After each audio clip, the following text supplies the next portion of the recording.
Welcome. Namaste. Thank you for making the time in your life to be here. For those of you who are live and for anyone watching the recording, I always feel very honored to be able to speak and share about meditation. And I'm grateful for anyone interested, as I truly believe that this practice contributes to a more loving, more peaceful world. So every single person who meditates, I hope, contributes to that. So I'm really grateful for your presence and your interest.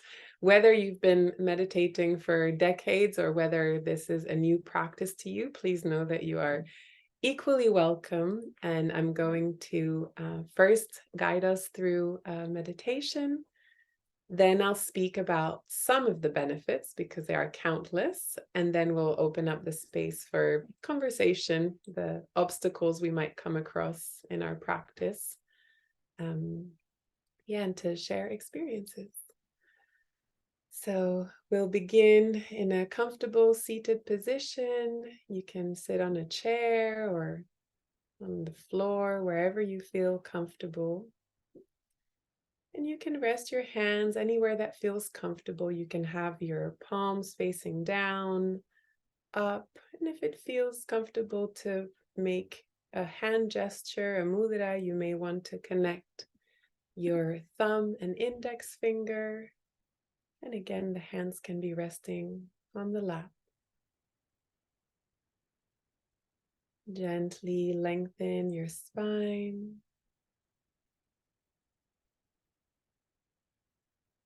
Allow your eyes to close if they're not already closed. Take a deep breath in through your nose.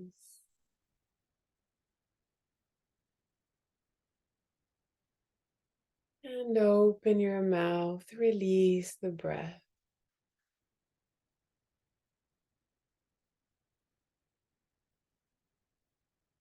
Allow your shoulders to relax. Soften your chest, your belly, and feel your body rest on the surface that is supporting you in this moment.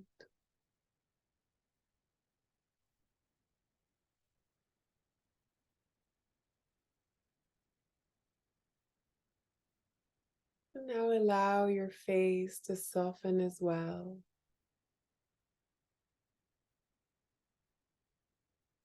Let the space between your eyebrows relax.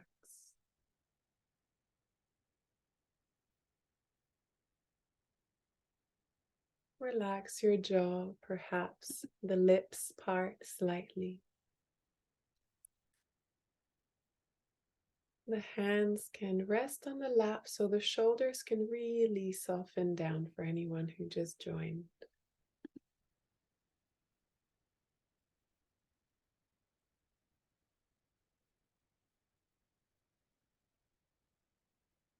And now bring your awareness to your breath.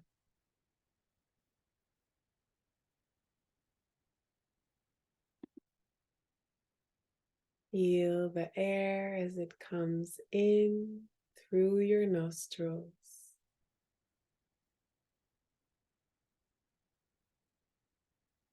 And feel the air as it comes out through your nostrils or your parted lips.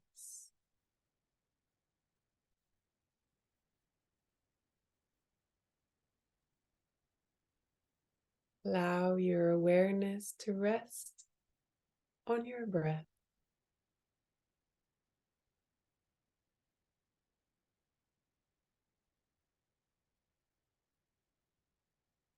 Breathing in softly.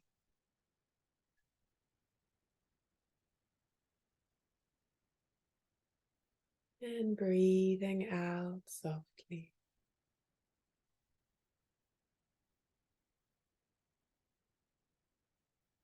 No effort is needed.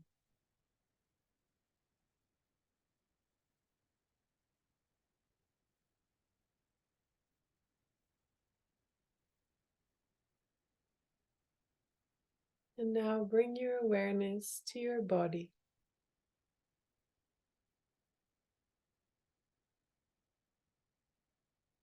Notice how your body feels in this moment without labeling.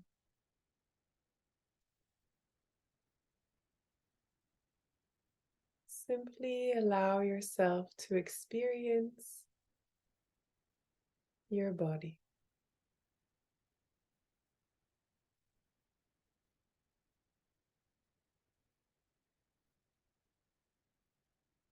Breathing in and breathing out.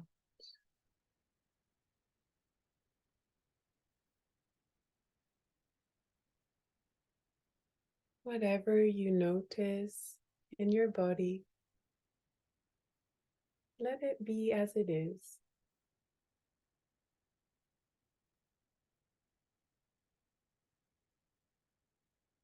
Notice any emotions present in this moment.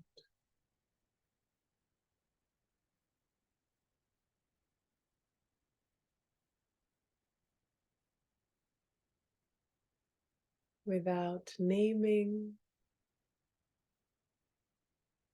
these emotions,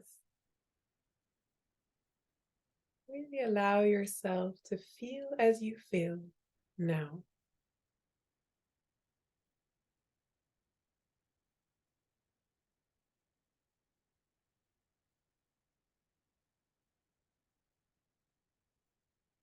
Allow your emotions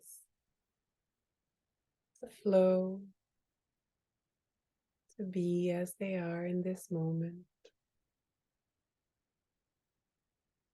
Breathing in and breathing out.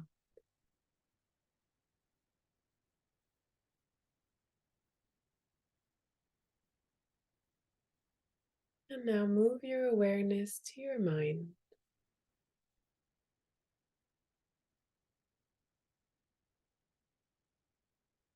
Notice what thoughts appear.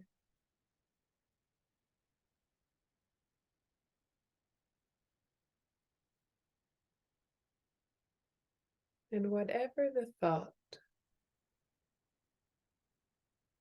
let it be as it is. And notice how it is followed by another thought and another thought. Just like clouds pass over a blue sky.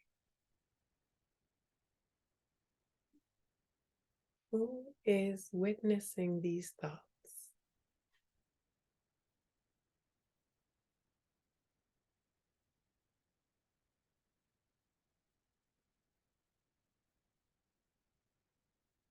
Allow your mind to be as it is.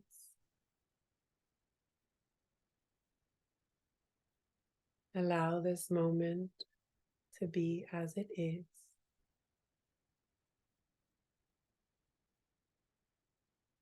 Breathing in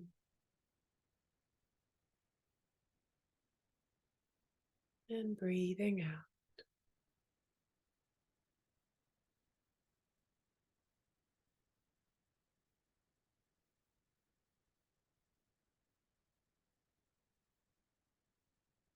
And if it feels comfortable, you may want to add a 1 second pause at the end of each breath.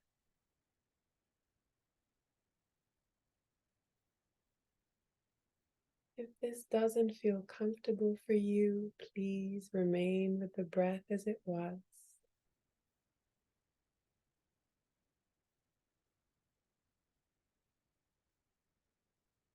Breathing in and breathing out.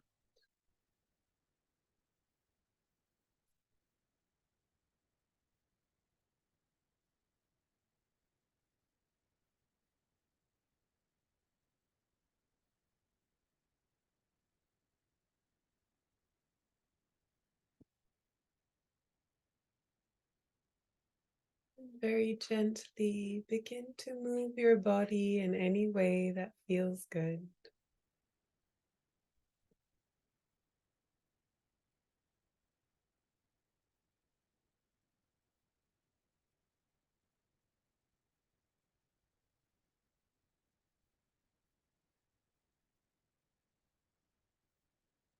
Allow the body to begin to expand,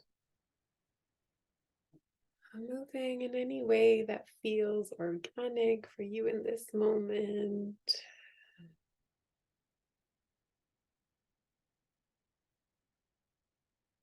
And slowly come back to stillness.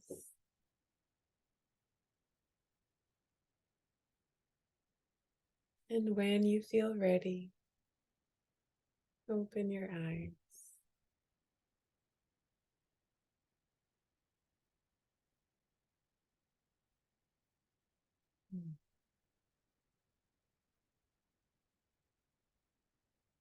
Welcome to those who joined us when we had already began. Please, if you can, have your video on. It's so lovely to see your faces when I'm speaking to you. If you're not able to have your video on, this is also okay, and you're just as welcome. So that was just 10 minutes of meditation, and hopefully you can feel how powerful it can be. And it's so simple. So out of interest, could you raise your hand if you've meditated before? I think almost everyone, yeah, everyone has here. Great. Could you raise your hand if you have a daily practice? Right. So often when it comes to daily practice, this is where sometimes we can get a bit stuck. And for those who have a daily practice, do you always want to meditate? You can raise your hand. Okay, yeah. So this is often where the numbers start to drop down because it's simple, but it's not always easy. And some of you know I recently took part in a silent retreat, and we meditate for many hours. And although I've been practicing for a decade now, not as many years as you, Destiny, I think, but still a decade feels like a really long time. And during the retreat, one of the main teacher said, when you have meditated less than 10,000 hours, you are still considered a beginner in meditation. So, you know, when after a year or two, we say, I'm still getting so many thoughts. Well, you are still very much a beginner, and so am I. And I realized during this retreat how helpful it is to reignite the fire, the inspiration, the enthusiasm for a practice. And I think coming together with people who are trying, you know, and practicing and saying, can you remind me why this is so good for me? Because I really don't want to when it's cold outside and it's dark and my alarm rings, and it just feels like the last thing I want to do when I'm busy, you know, or have a busy day ahead. And coming together and sharing, reminding each other, because most of us probably know a lot of the things I'm going to say, and then connecting with others who will probably reflect to us that yes, often it can be challenging. Sometimes there are blissful meditations, and others it just feels like you've gone to battle with yourself and you're like, well, why did I do this? So I'll start by sharing a little bit about some of the benefits, because like I said at the beginning, there are endless benefits. And then we'll talk a little bit about the challenges and how we can meet them with patience and grace, hopefully. So in terms of the benefits, I'll start with the physical benefits. There is now a lot of scientific research, which I'm so excited about, because I think for a long time people thought like meditation, that's for, you know, people living in the Himalayas, or, you know, or yogis, and we may not all, you know, feel that we want to label ourselves in any way, but actually meditation is for all beings, all humans, and it doesn't matter if you have, you know, a religion. It can totally be practiced without any, you know, it doesn't have to be in conflict with your belief system. So in terms of the physical benefits, there is now evidence that shows that it can help with things like high blood pressure. They did a study on people who had chronic illnesses and chronic pain, and the people who meditated daily had an experience of decreased pain in their bodies.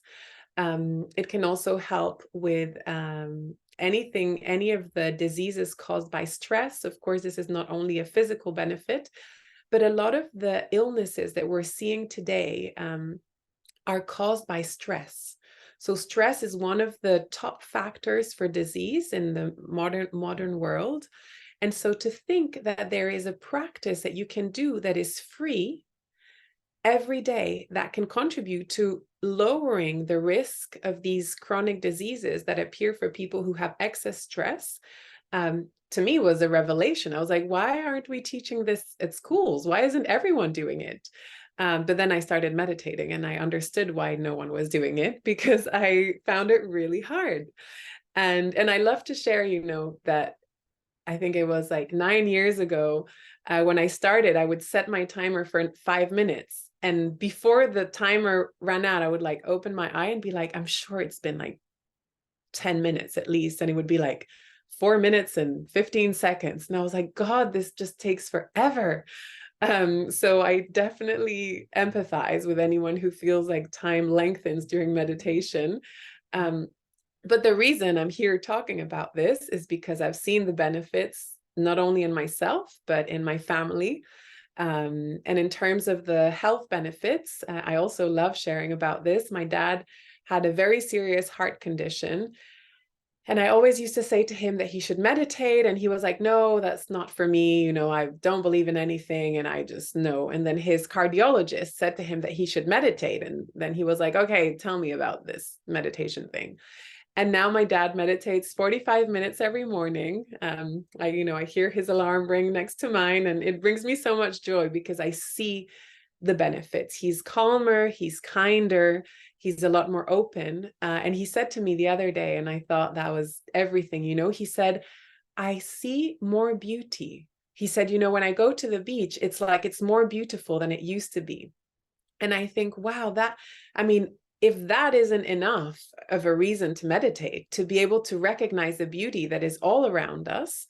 And I've often shared also in yoga teacher trainings, I mentioned this, but in the longer silent retreats where we meditate many hours a day, sometimes I would walk out of the meditation room and I would look at the sky and I would think, is this sky always this blue? Because it looks really blue today. You know, like this like appreciation for life, and the grass, like the grass just feels so soft under my feet. And it's not that the sky wasn't blue before and the grass wasn't soft, but I was so caught up in whatever random thoughts, because the mind likes to generate thoughts, but so in the thoughts that I often missed my experience. And I also like to share authentically that this happens today, you know, this happens in my daily life, but a lot less than it used to. Moments of absent-mindedness and then saying, oh, wait a second, here now. Oh yeah, everything's good. Or if it's not good, still here and now. Can I be in my experience of here and now, even if it's difficult? And there's a lot of spaciousness gained in that because we're not always escaping, because the moment will catch up with us. So physically, emotionally also, to be able to feel in meditation, sometimes people say to me, I don't like meditation because it makes me think more, or it makes me really feel things. It's not that the emotions aren't there, is that we're stopping, we're pausing, and then we become aware of what's happening in our inner world. In Tantra, they say that our senses are like goddesses. So our senses are constantly these goddesses. The goddess of sight, the goddess of smell is constantly going out to look out to see what's outside. But actually, the same amount of awareness can be turned inward. And inside, we have an incredible Garden of Eden, or we don't have to call it Eden to put no religious connotations, but this beautiful garden, this beautiful light inside, but often we even miss it because we're so focused on the outside. So it's not saying, close your eyes for the rest of your life, but perhaps consider closing your eyes 15 minutes a day and see the beauty that is always there in front of you. Because yes, it helps us feel our emotions. Okay, what's there? Become more self-aware.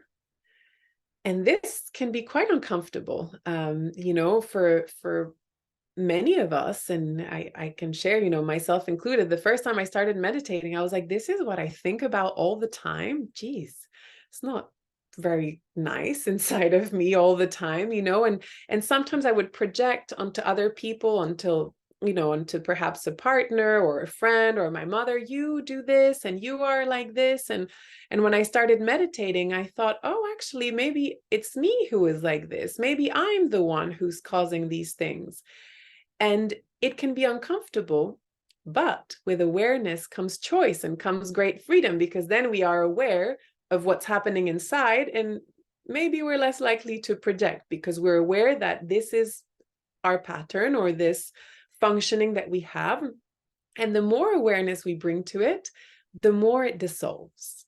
So it means that we can make different decisions because we're self-aware. And of course, a self-aware human being is less harmful in its environment to the planet. And so I think if it's only 15 minutes, I'm using 15 minutes as an example, but it can also be 5. Like I said, I started with 5, and it can also be an hour. And it's important not to judge as, one better than the other. It's important to meet yourself where you are when you begin.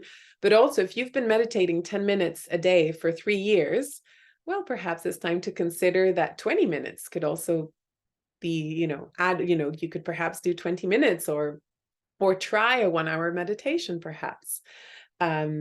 Because there is something to be said about longer meditations. Often in a 20-minute meditation, it's mostly chatting, inner chatting, like this and that. And often after the 20-minute mark, we can get, sometimes, don't quote me when you're on 21 minutes and you're like, it's still a chatterbox. Melissa said. So not always, but sometimes in longer meditations, we can come to, okay, a little bit of peace, a little bit of rest. And something that took me so many years to understand is that the mind is a thought machine. So I used to sit in meditation and I felt like I would put my boxing gloves, and any thought that would come, I was ready to go for it. I was just like in fight mode, and like I was quite tense. And the first silent retreat I did, I had this like terrible pain in my back because I was just tense. And, and they would say, relax. And I was like, I am relaxed. And the teacher said enough times, relax, where I was like, oh, I wasn't relaxed at all, actually. And I realized that my relationship with my meditation was really, when I say I put my boxing gloves, it really felt like I was fighting my mind. Newsflash, that is a lost battle. Meditation is not so much about fighting our mind, but to see our mind. That really changes the relationship with our meditation practice. Oh, thought, and another thought, and another thought, and also breath. Oh yeah, breath, and also life. Oh, awareness back on the breath. We can take a deep breath in all together.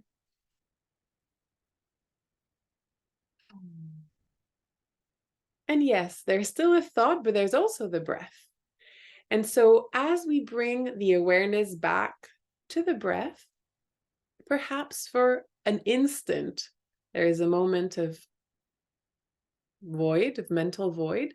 But even that mental void is not something we want to create as a goal. So that became for me the goal. I was like, okay, if I come, if I'm firm enough, then I'll experience no thoughts. And what then? Will no thoughts be absolute bliss and samadhi, for those who are familiar with that term, the blissful state that we can sometimes aspire to?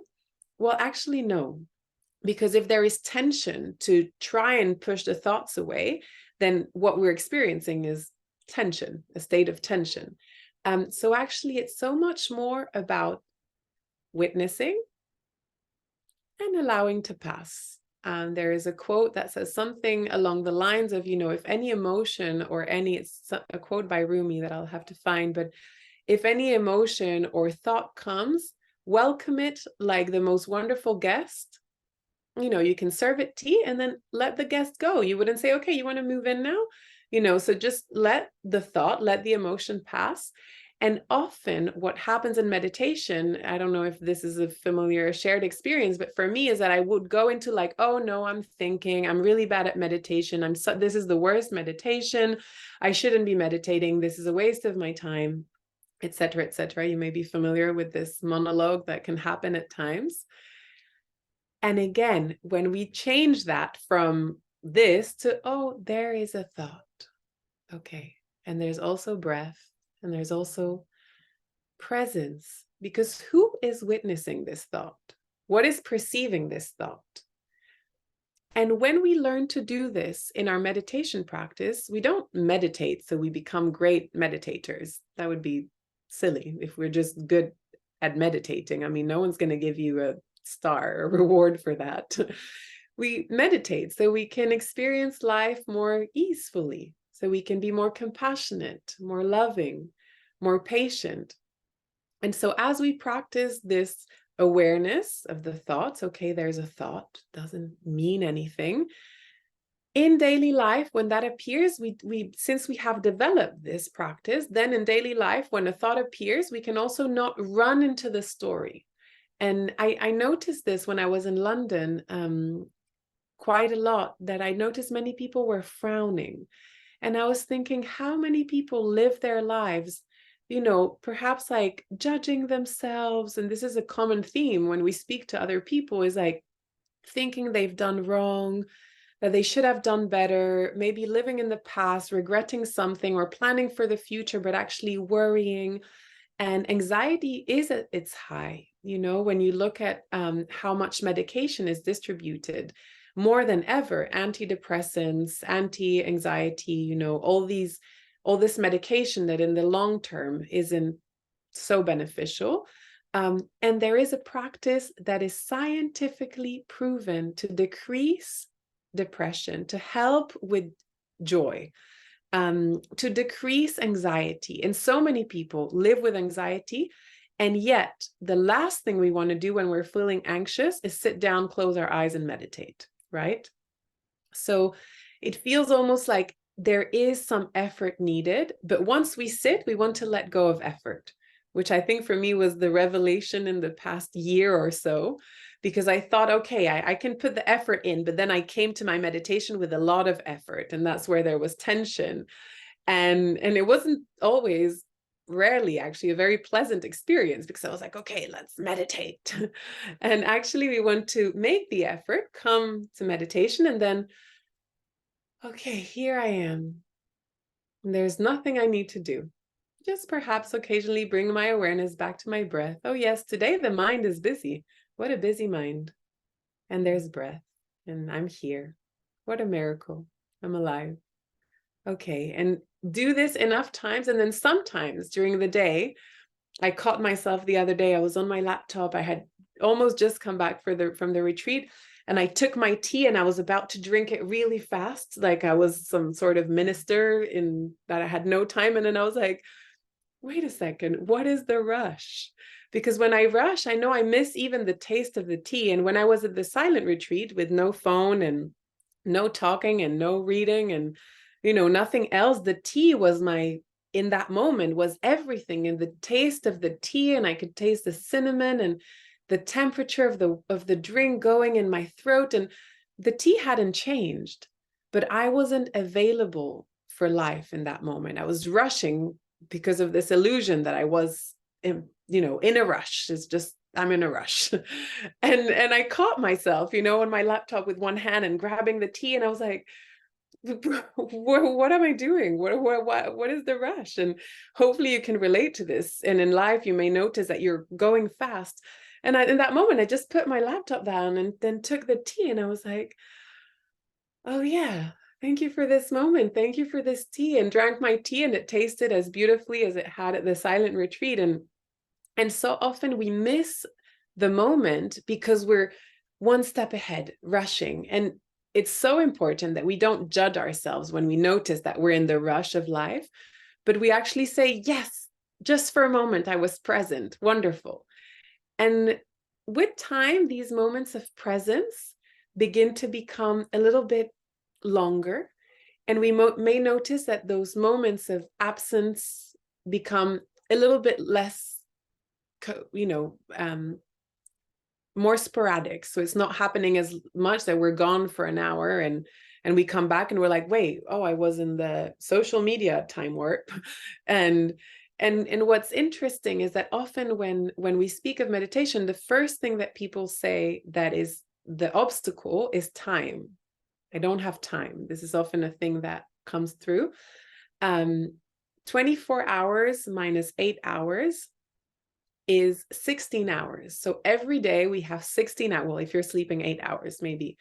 And I absolutely honor the mothers, the, single parents, the people who take care of perhaps their parents or grandparents, or who have to take care of themselves. You have to clean the house and do the shopping and go to work and all the things that we are asked to do and check in and reply to messages, and it feels so overwhelming. But something I notice, and I like sharing this as well, is that often when I skipped my meditation practice, I would be less efficient.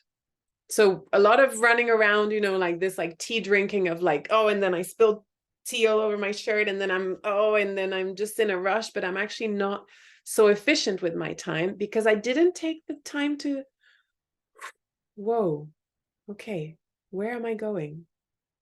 We're all going to the same place, in case we forget, we're all going there in that direction. And yet many of us just are like on this, like, jogging there, like really just like there is no time is a sense. And so to be asked to stop and do nothing is like the worst thing we can do. It feels like the worst thing we can do. But actually, if we start our day with 15 minutes of being still, probably the mind is a little bit clearer. We can do a to-do list. Okay, what is my priority? It's okay if I don't do everything. Everything's okay. This sense that I'm already late, all my friends are doing this and I haven't, and I should have, and the stories that the mind likes to create, we can see them as what they are. They're stories.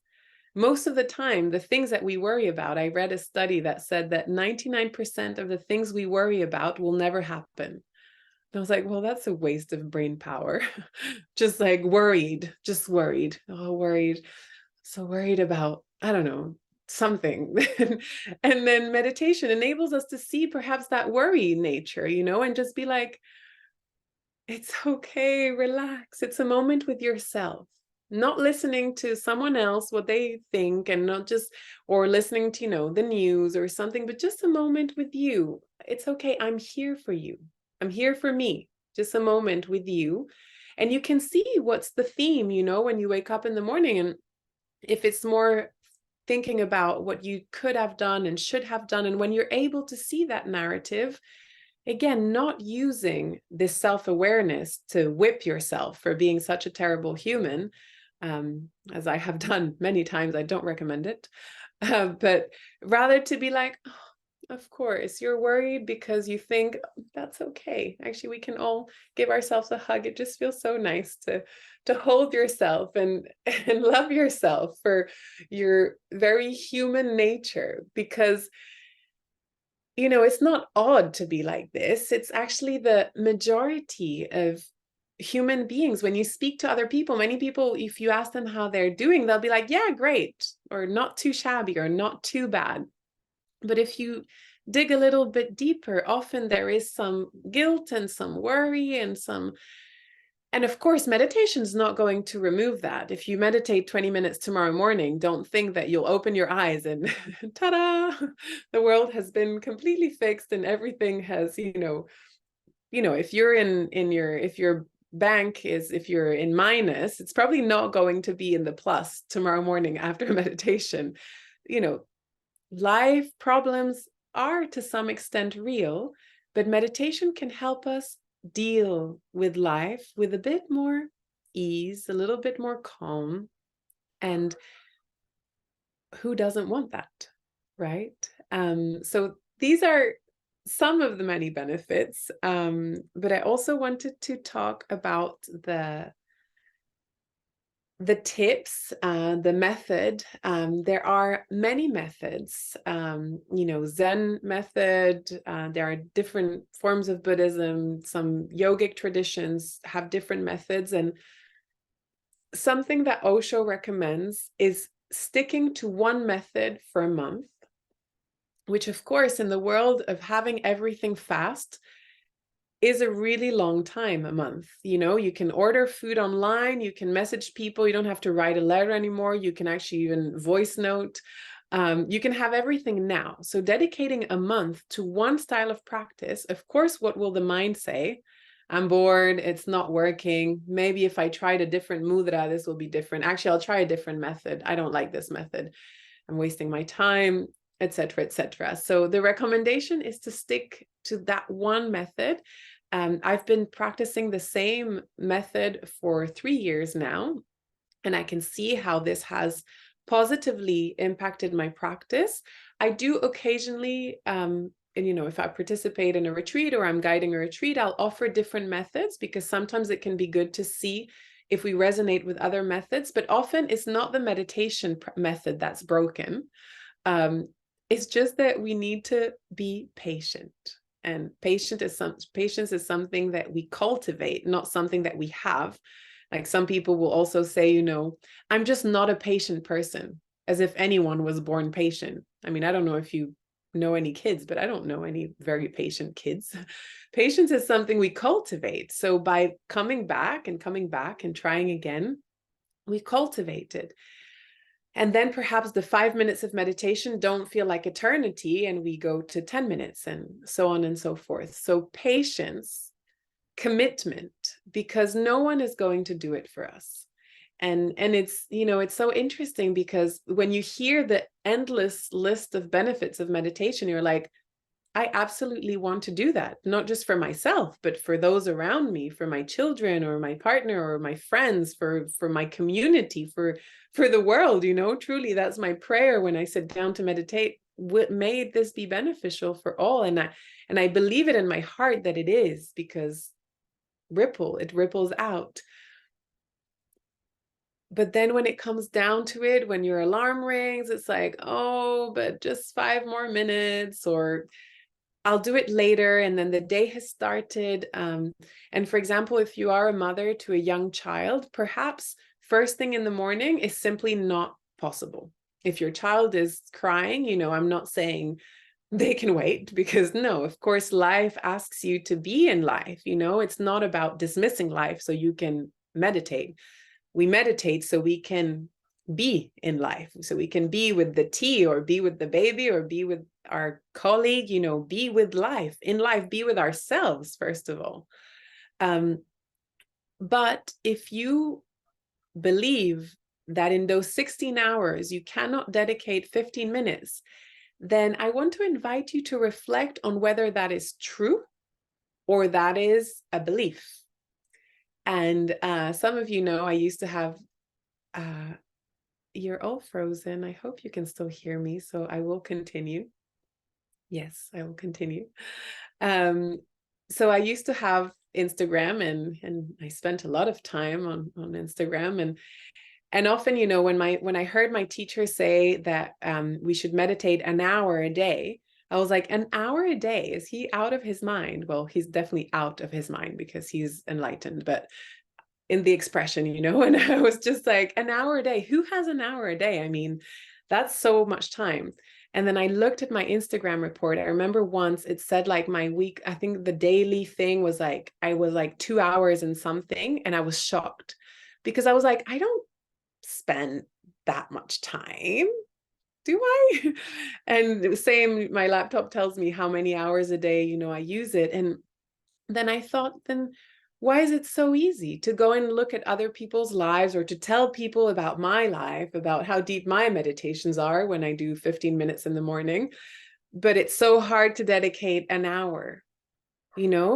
And it's an interesting question, again, not to judge ourselves and justify why we're bad humans, but rather to be really honest with ourselves.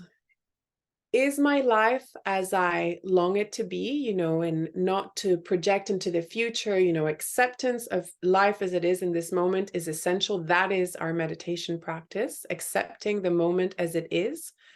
And also, if I catch myself getting angry, if I catch myself getting frustrated, if I catch myself reacting to my environment, to things that I hear, to things that happen, could I cultivate perhaps less reactivity? Could I cultivate more peace?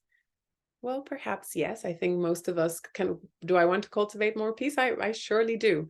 Then maybe yes, I can dedicate a little bit more time. And if I have 5 minutes before one thing and the next, I can sit on my sofa, set my alarm for 5 minutes, and just bring my awareness to my breath and notice how that feels. Instead of looking at my phone and perhaps looking at what's happening, what everyone else is doing, because that's, curiosity also. I don't say I don't do it at all, right? Still, I don't have Instagram, but I have Facebook. And I want to see what you guys are up to, my cousin who had a baby, and I want to be part of that.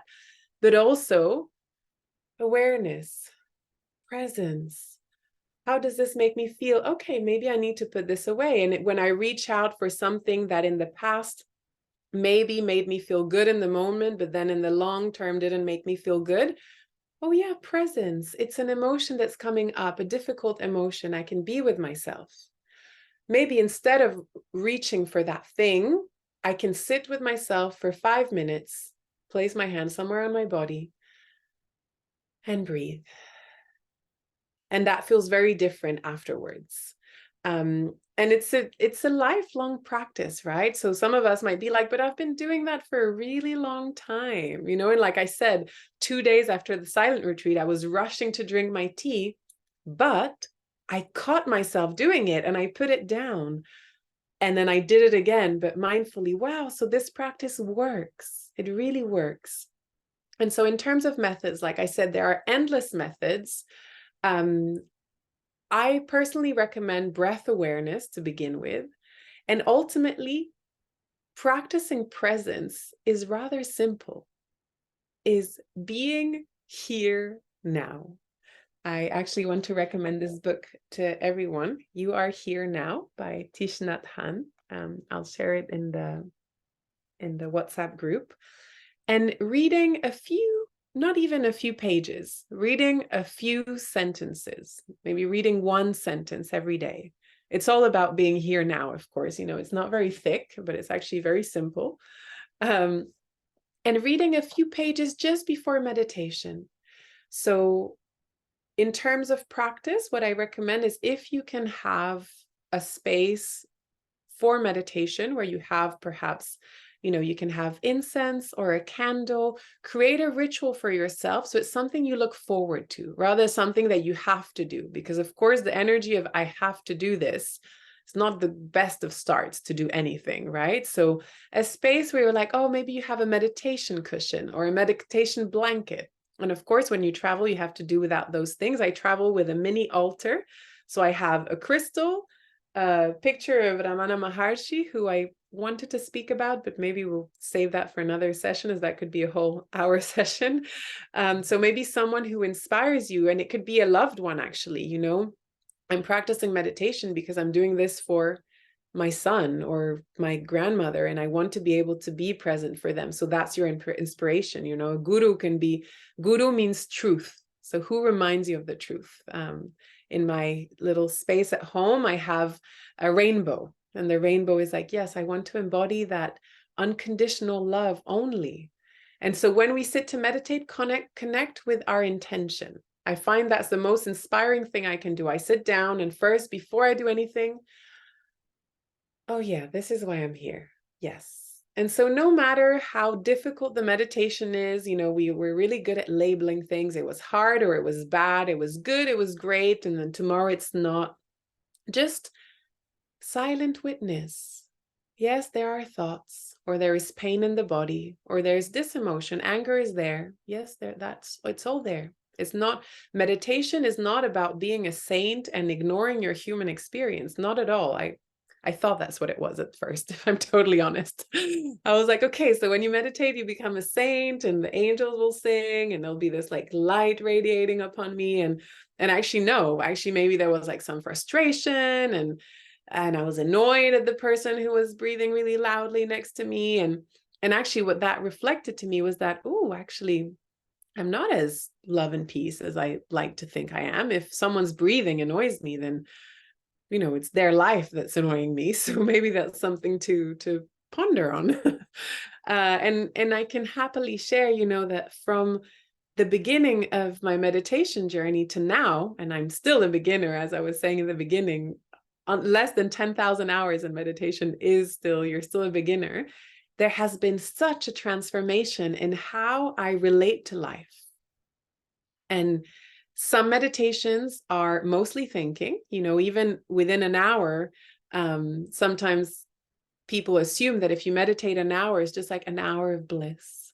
And I'm like, no, it's like an hour, maybe, I don't know, 40, maybe 50 minutes of thinking, and occasionally 10 minutes, not even consecutive, of like,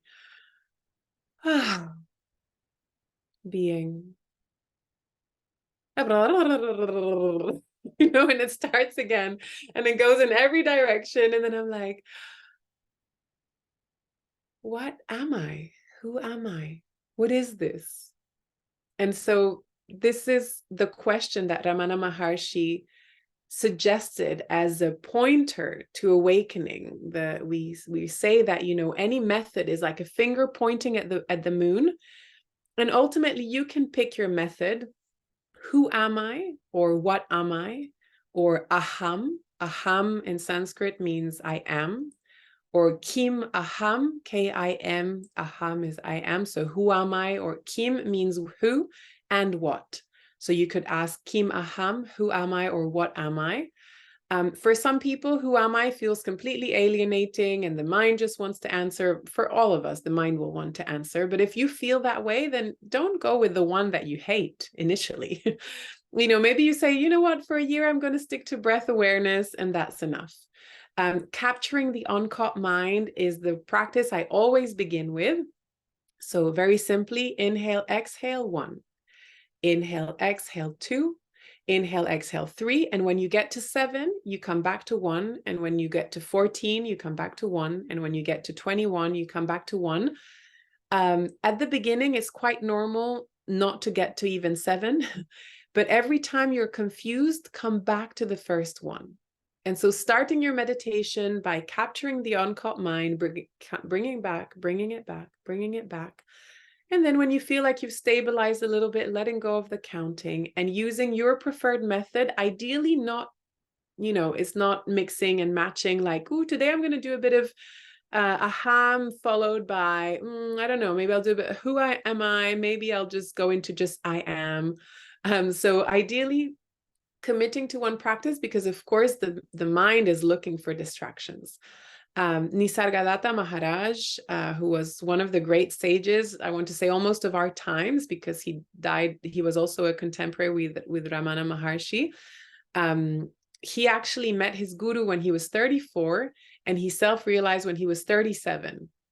And he said, it's actually very simple, but we just don't want to do it. But focus on I alone. Just I. And this I, of course, is the only thing that exists. Yoga is the remembrance, that the realization that this is all one. Of course, you seem different to me, separate to me, but it's all the same energy in different versions, let's say. And so we could have a whole session just on methods, but hopefully this will be inspiration, and hopefully you already feel like you have some methods, but really it's about committing to trying when you're in your meditation practice. Meditation is also not daydreaming, not also sitting to make a plan of what you're going to cook for dinner, And when you notice that you're planning what you're going to cook for dinner, wonderful. You've become present. Who am I? Or aham. aham. And eventually, whatever method we're using, Sohung, I remember, Destiny, you guided us through that practice, meditation practice in the 300 hour. Any method eventually must be released. So even you can use a mantra. The mantra is really a tool that we're going to repeat to stabilize the mind. And eventually we want to let go of the tool. Pure presence. Now. You can also use now or here. Here. Here. And eventually there's a sense that, yes, I am fully here. This is all there is. And of course, then the mind begins again. So it's very natural for the mind to go and come and flow. Patience, trust, perseverance, commitment are all elements that are necessary for meditation practice. I have found that committing to, let's say, 21 days is really helpful. A couple of days ago was the autumn equinox. So these dates are really important in the calendar. They were for our ancestors, but I believe they still are, to say, okay, new season. I'm beginning with this commitment to myself, knowing that it's beneficial not only for me, but for all. And for 21 days, rain or shine, whatever happens, I will meditate 15 minutes. Non-negotiable. If it's like 10 p.m. and I've had the longest day and I didn't meditate this morning, then I'll go to sleep at 10:15 because I'm not going to bed unless I've done it, because it's a commitment to myself. And we call this tapas. So a tapas will be, okay, for 40 days, I'm going to do 10 minutes of breath work and, 5 minutes of meditation, or whatever your tapas you decide. No one can decide it for you. But on your spiritual journey, it's very important to stick to your tapas, because this is saying how much you are committed to yourself. You're not really doing it, for the next person in that moment. Of course, they will benefit us, everyone. But ultimately, commit to this for yourself and trust the practice every day, no matter what happens, because that can be like, oh, but I didn't sleep so well, or it's cold, or whatever the mind comes up. There's always really great reasons not to do the thing. I know. And so then say, no, my tapas is, okay, I'm going to do 30 minutes. Maybe if I've been doing 15 minutes for 3 years, like I said, okay, now 20 minutes for 21 days.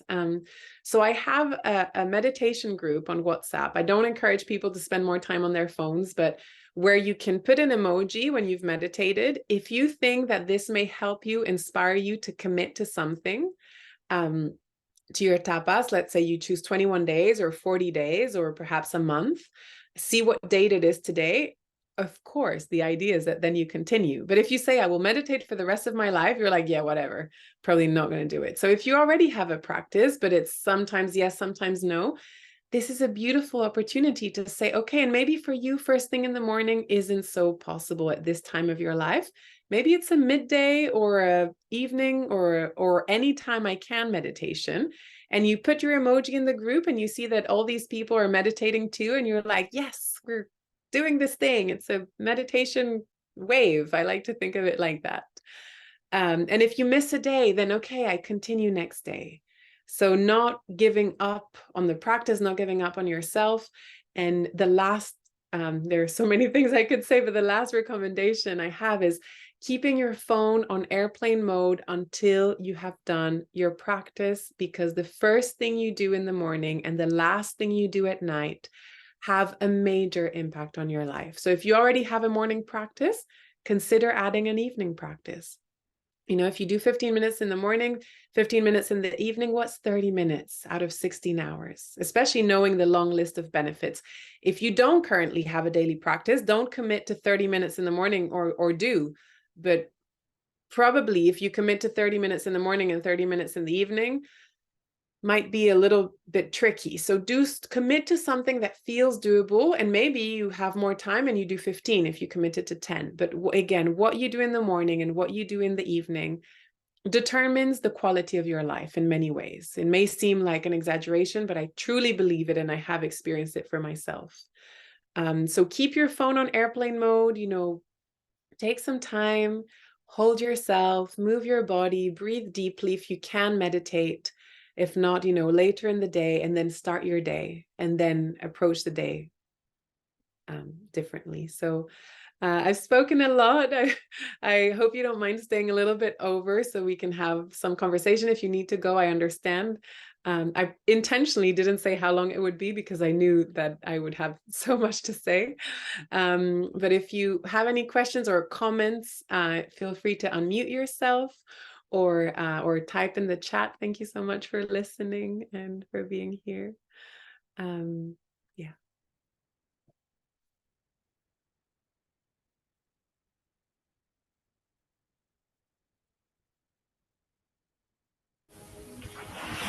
Hi, I'm Melissa. Hi, everyone. So I'm Sarah, and yeah, I've been meditating daily for years since you done this check-in last year. And at the time that I came to that check-in, I was doing it on and off. So I was doing some guided meditations. Um, I've been doing the Who Am I one, and it's just so nice that I can relate to what you've said about your mind just going, and just a reminder that I'm a beginner, because I'm definitely there with the boxing gloves getting frustrated. And then I know, I'm like, oh, but this isn't the point of meditation. I'm not supposed to be feeling like tense. So it's just comforting to hear that you have experienced and still experience that as well, even after all that time.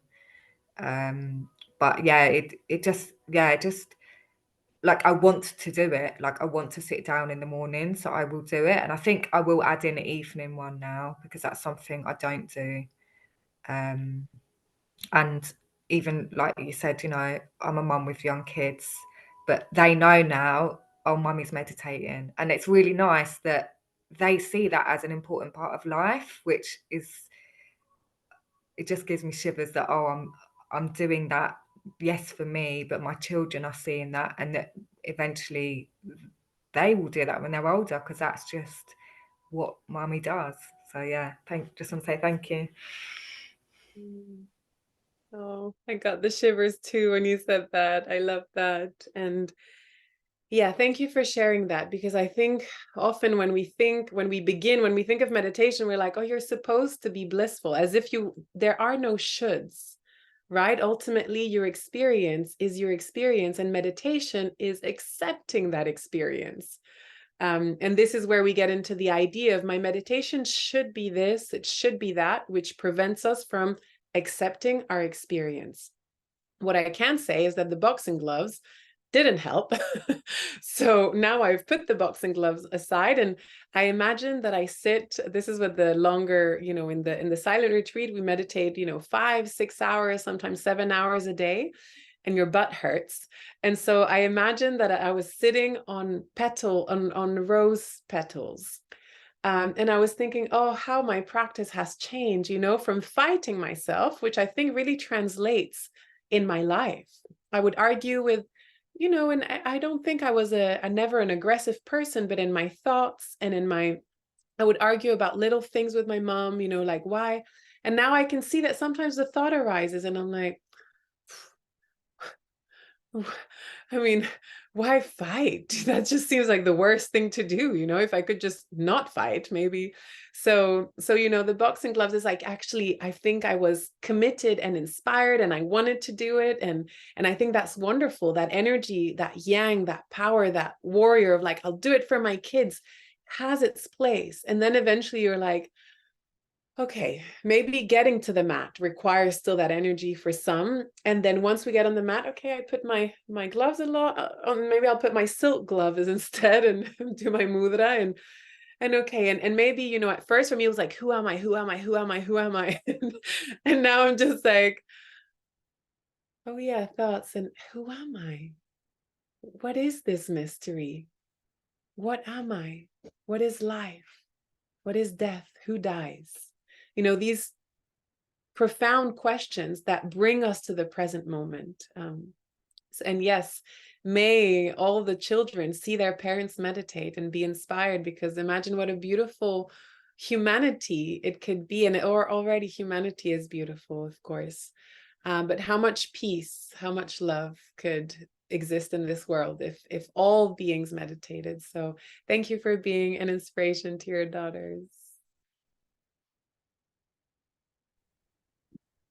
Can you hear me? Okay. Yes.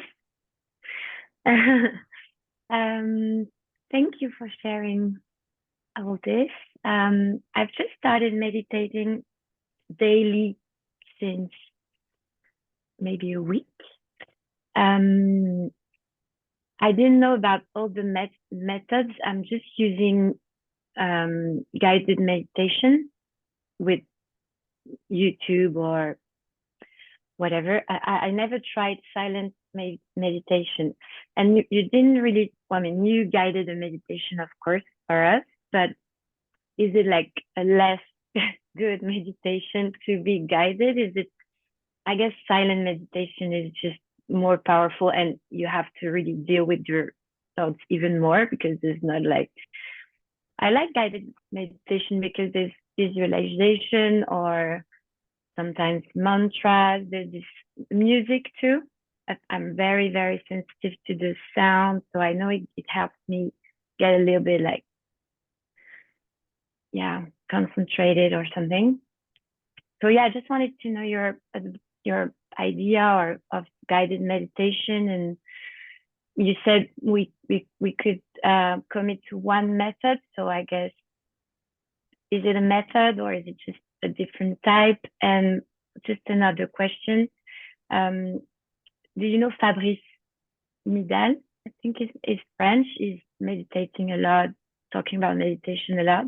And I've heard him say you should, or I mean, he advised to meditate with open eyes, just looking on the floor, I guess, not just through the window. But so what do you think about this too? Thank you. Thank you, Chloe, for your questions. Thank you for starting to meditate. Welcome and congratulations. I feel like it's actually a really big step in life to be like, actually, I'm going to do this, you know, and for me, it has changed my life, which is why I'm like, I want to tell everyone about it without sounding like a preacher, but maybe I do, and that's okay. So I want to say, when you begin, starting with what is most easeful is important, because if you start, like I said, you know, you say, I'm going to do 30 minutes silent meditation every day, maybe on the third day, you're like, forget this, it's just too hard. What I will say is that the practice of meditation, and you answered it for yourself, is really about you bringing your awareness back. I didn't speak so much about concentration, but the studies show that concentration is, you know, plummeting for human beings to less than a goldfish. And so if someone is doing it for us, then in a way, it's like walking with a crutch, like learning to walk with a crutch, une béquille. So I think it can be good to alternate, you know, say like Monday, Wednesday, Friday, I use the app and I do maybe, you know, or the app, or the Insight Timer is a great application. In Insight Timer, you can have only a gong, for example, you know, halfway, or you can have guided meditations and say Tuesday, Thursday, and Saturday, I will do silent, right? Okay. Where I live in Guatemala, sometimes it's really loud. My neighbors play loud music sometimes from 6 a.m. You know, it happens. And in those cases, I've put music. I have like theta healing waves. So no words, no, you know, change of instruments, and just listening to that, because it doesn't feel like something that is distracting me, but simply to not be as bothered by the noise, although that can be part of the meditation. But I would say when you begin, a calm environment is a lot easier. So definitely music, you know, as long as it's not with words and it's not, you know, many instruments, that can be really helpful. I will send the link in the group so you can know that's a good, I would recommend that music. Probably it's not music, but I mean, that sound can be good. But, you know, you're meditating. So the days that you meditate, don't think like, oh, I'm doing less, you know, it's like, no, I'm still doing it. And it's okay to do the things that make me feel inspired, and listening to others' guide meditations can then help you to guide yourself. So it's not bad, you know, it's not less than, but it can become something that then you depend on. And then I find it's easier to do a little bit of both, so that then you also learn, because then you're really with yourself. And that's often the hardest, is that we're like, oh my God, it's a mess up there. I didn't even know. And that's part of the practice. And in terms of eyes open, Zen Buddhism recommend eyes open with the gaze down. So really, I think they say like eyes 5% open. So really keeping the gaze down. This is encouraged to avoid dissociation. So, you know, going into the dreams and like planning and things, because, well, if you're looking at your floor, then you're definitely here because the floor is here. But the temptation can be to then be like, oh, I didn't clean that, or this is happening. And then you're actually outside of your meditation and completely, you know, participating in what's happening around. For many people, closing the eyes enables the interiorization, the absorption of the awareness. In this method that I practice and that I often recommend, the awareness is on the spiritual heart, Hridaya, which is said to be in the center of the chest, a little bit to the right. So this is where there is physically like a pacemaker that creates the movement of the heart. And interestingly, many mystics from different religions speak of this space. In Tibetan Buddhism, they say it's the seat of the soul. And so keeping your awareness here, and then in deeper meditation, sometimes the body dissolves. And there, you know, when I say this is probably like many years, for me, the experience didn't come in the first few years, to be totally transparent. But if your eyes are open, it's difficult to have that experience of total interiorization. But this is not to say one method is better than the other. I think the best thing is to try for yourself. Does my mind go more when I'm eyes open? Okay, then I close my eyes and I keep my awareness here. So I would say practice, try both, and then stick to one for some time. And then maybe the next cycle, you know, the next month, you try another one, and see what works for you. All right. Sounds good. Thank you. Welcome to the meditation family. Thank you. Talk in 1 month. Yay.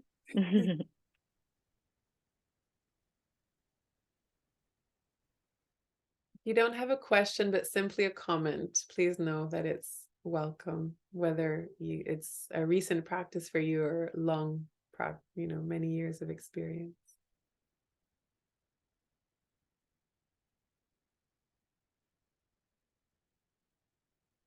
Oh, Destiny, I think you're muted, dear. I see your lips moving, but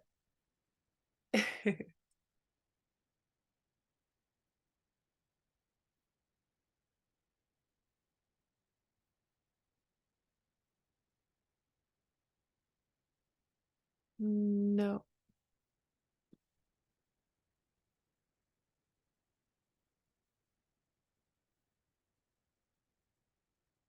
I think you're on your phone in the left-hand corner. I think you should have the little sign. I just asked to unmute. I think if you're on your phone, you have to swipe it. Ah, okay. Sarah Okay. said, Then yeah. Story, I've never gone on my phone before.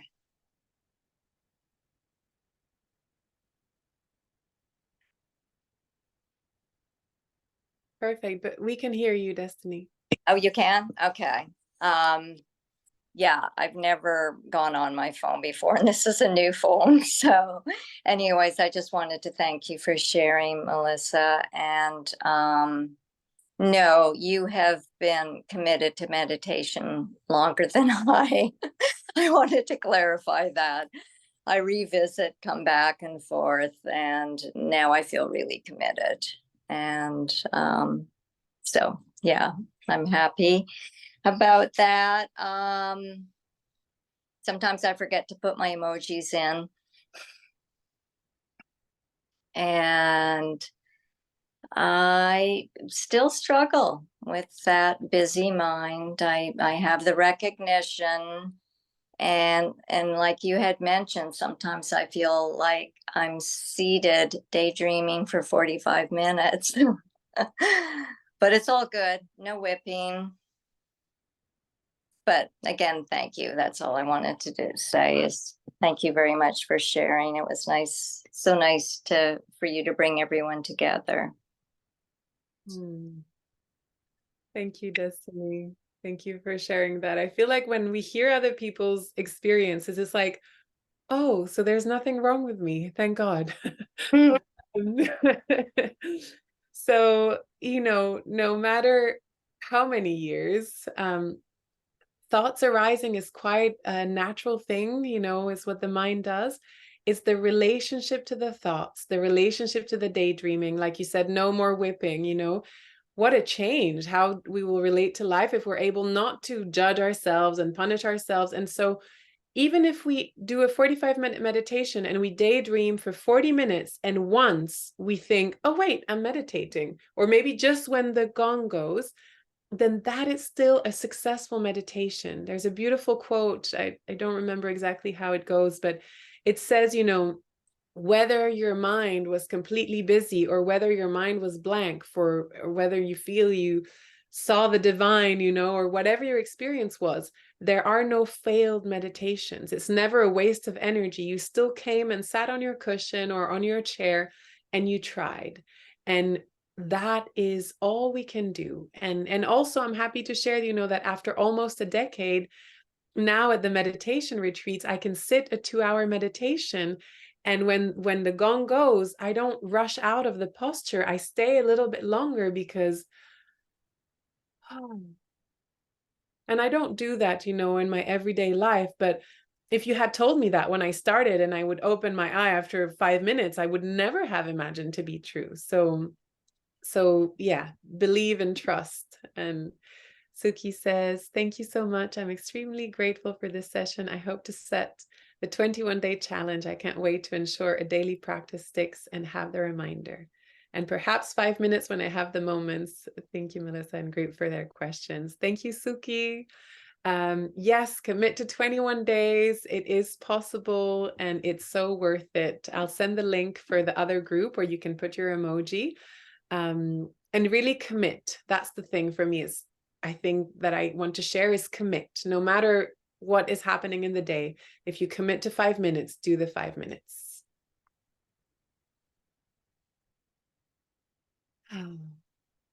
Okay, are there any final comments before we close?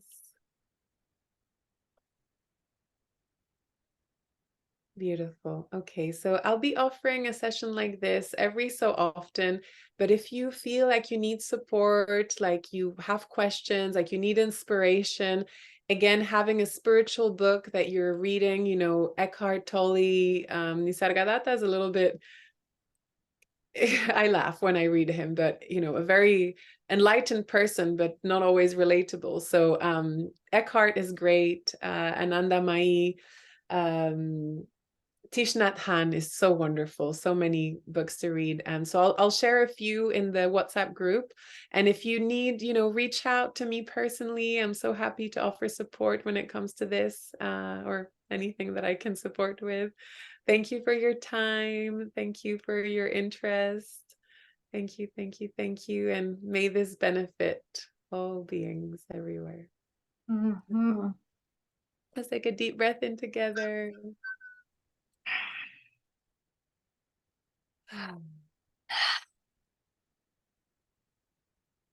Thank you. Have a beautiful evening, a beautiful rest of your day.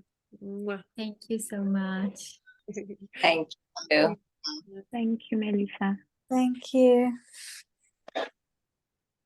Melissa, if you can just hang for 1 second, I just want to show you something that I think is cool, if you can. Of course I can, absolutely. I will Okay. wait for everyone to leave. Actually, I will just turn this up.